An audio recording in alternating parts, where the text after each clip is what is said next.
Former Trojans headed to Cromwell Field on Wednesday for job interviews with NFL scouts. That's right, and we've got all the latest on how the guys did.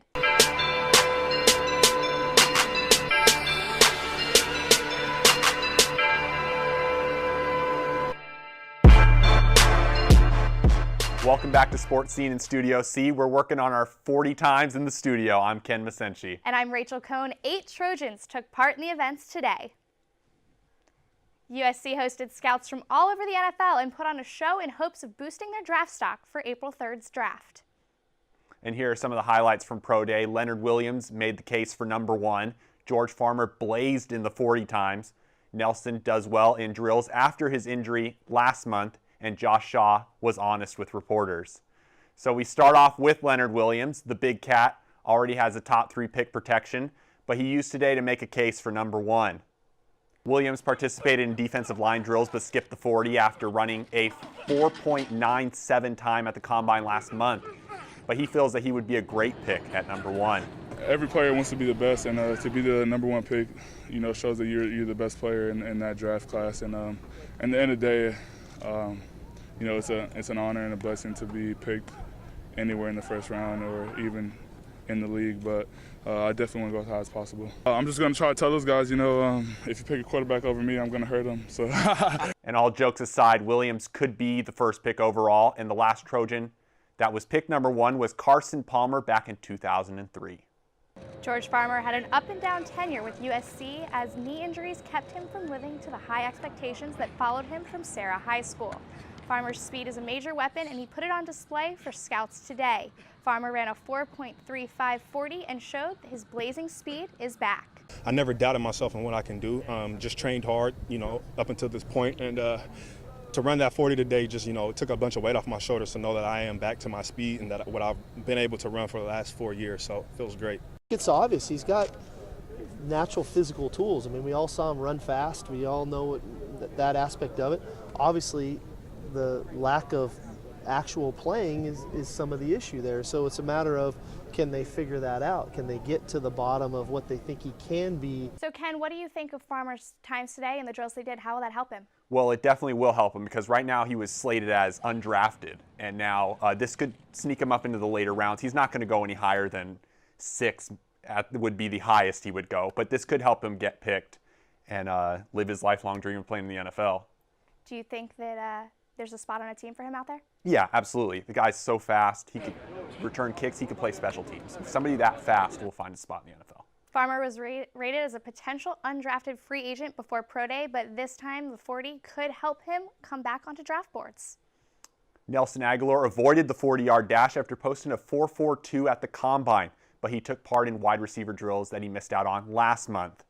And he looked great in those drills and showed that the broken thumb that slowed him down at the combine has healed. I thought I ran good routes and I was controlled, and I had good acceleration, all those things. When you go out here and run routes, you just don't run. You run what you're prepared for, and you run the right way too. I prepared to come out of my breaks the way I did. I prepared to take the right angles. I prepared to track the football the way I did today. So I was happy about that. What did you see from Nelson today? Well, it was good to see him out on the field making catches. A broken thumb as a receiver, obviously your hands are the best thing that you have. And to see him back on the field catching passes was definitely something that helps him. Do you think the injury will affect him going forward? No, I don't think it will. I think he's had enough time to let it rest, and he'll have even more time now to let it rest. He just needed to show up today and show that he can make those catches, and he'll be fine. And Aguilar is part of a deep wide receiver class, but figures to be drafted in round 2 at the latest. Josh Shaw's biggest question mark has been his character after lying about how he sprained his ankle before the season. Shaw used Pro Day to show that his skills on the field are still as strong as ever after not playing for most of the season. Shaw took part in the defensive back drills before being swarmed by media who wanted to know how teams are reacting to his story that caused him to miss the first 10 games of the season. I just look him in the eye and tell him the truth. Tell him, everything that happened. It's important for me to realize that they already know the answers to every question they're going to ask. So it's just about being very candid with them and let them see me for who I really am. So Ken, do you believe his honesty today? He said he was honest a lot. I think he has to be honest from this point out. He already made his mistake of lying. He paid the price of 10 games, which could hurt his draft stock. But he's so elite as an athlete as he showed today that it may not affect him as much. He could make it into the late first round or second round. So where do you think he's going to be drafted? Late first round, second round? I think second round is more realistic just because they have not seen him this past year. But these workouts help people see, they remember his on-field prowess and start to move past the character questions. And do you think the character questions are something that can be overlooked?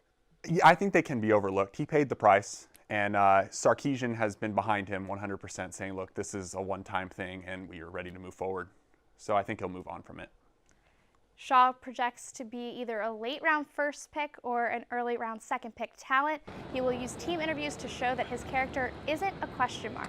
And here are some of the sights and sounds from the eventful pro day. At the end of the day, I'm ready to hurry up and settle and get to my team, but it's been a fun process so far. So I took advantage of my pro day, did a lot of routes that we didn't do at the combine, and just took advantage of it. A couple coaches, asked for some stuff they wanted to see, so I put it in there and pretty much got it done. Yeah, I competed really well on all aspects, and it's been fun because at the combine you're around a lot of guys going through similar things like you, and the competition level has risen so much, and you just get after it, and it's a fun deal. It really is, and you find out who you really are as a player and a person, when you're going against that high level of play. I don't really like to give grades. I like to look at it as you can progress. There's always room to get better. And that is always going to be my standpoint. If you know me in college, I always say, I want to progress today, I want to progress the next day, because it's what it's all about. Progression is my number one trait and the number one thing I want to do as a football player and a person. I've been training before that in preparation for the combine, just in case I did get the invite, but I didn't, so I was prepared for this day, and I'm pretty satisfied with my results.